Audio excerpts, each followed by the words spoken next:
ಬೆಂಗಳೂರು ಪೊಲೀಸರ ಭರ್ಜರಿ ಕಾರ್ಯಾಚರಣೆ ನಡೆದಿದೆ.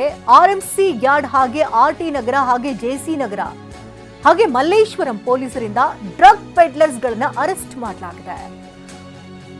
ಆರ್ಎಂಸಿ ಯಾರ್ಡ್ ಪೊಲೀಸರಿಂದ ಓರ್ವನನ್ನ ಲಾಕ್ ಮಾಡಲಾಗಿದ್ದು 8 ಕೆಜಿ 350 ಗ್ರಾಂ ಗಾಂಜಾವನ್ನ ವಶಕ್ಕೆ ಪಡೆದಿದ್ದಕ್ಕಾಗಿ ಇತ್ತ ಆರ್ಟಿ ನಗರ ಪೊಲೀಸರಿಂದ 5 ಪೆಡ್ಲರ್ಸ್ ಗಳನ್ನ ಅರೆಸ್ಟ್ ಮಾಡಲಾಗಿದೆ. ಇನ್ನು ಬಂಧಿತರಿಂದ 5,43,000 ಗಾಂಜಾವನ್ನ ಜಪ್ತಿ ಮಾಡಲಾಗಿದ್ದು ಜೆಸಿ ನಗರದಲ್ಲಿ ಎಂಡಿಎಂಎ ಮಾರ್ತಾ ಇದ್ದಂತ ವಿದೇಶಿ ಪ್ರಜೆಯನ್ನ ಬಂಧನಕ್ಕೆ ಒಳಪಡಿಸಲಾಗಿದೆ.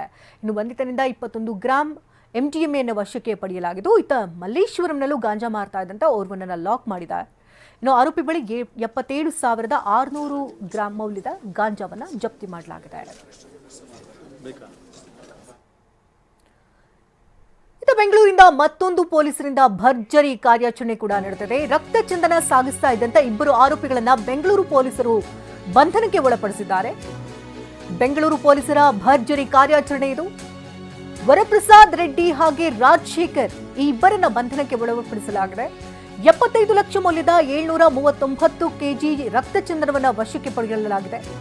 ನವೆಂಬರ್ 29ನೇ ತಾರೀಕಿನಂದು ಬೆಂಗಳೂರಿಗೆ ಬಂದು ಸಿಕ್ಕಿಬಿದ್ದಿರುವಂತಹ ಆರೋಪಿಗಳು ಆರ್ಟಿ ನಗರ ಠಾಣಾ ವ್ಯಾಪ್ತಿಯಲ್ಲಿ ರಕ್ತಚಂದನವನ್ನ ತೆಗೆದುಕೊಂಡು ಹೋಗ್ತಾ ಇದ್ರು. ಬೊಲೆರೋ ವಾಹನದಲ್ಲಿ ಸಾಗಾಟ ಮಾಡ್ತಾ ಇರ್ತಾರೆ ಆರೋಪಿಗಳು. 739 ಕೆಜಿಯ 7 ಅಡಿ ಉದ್ದ ಹಾಗೂ 50 ಪೀಸ್ಗಳು ಪತ್ತೆಯಾಗಿದೆ.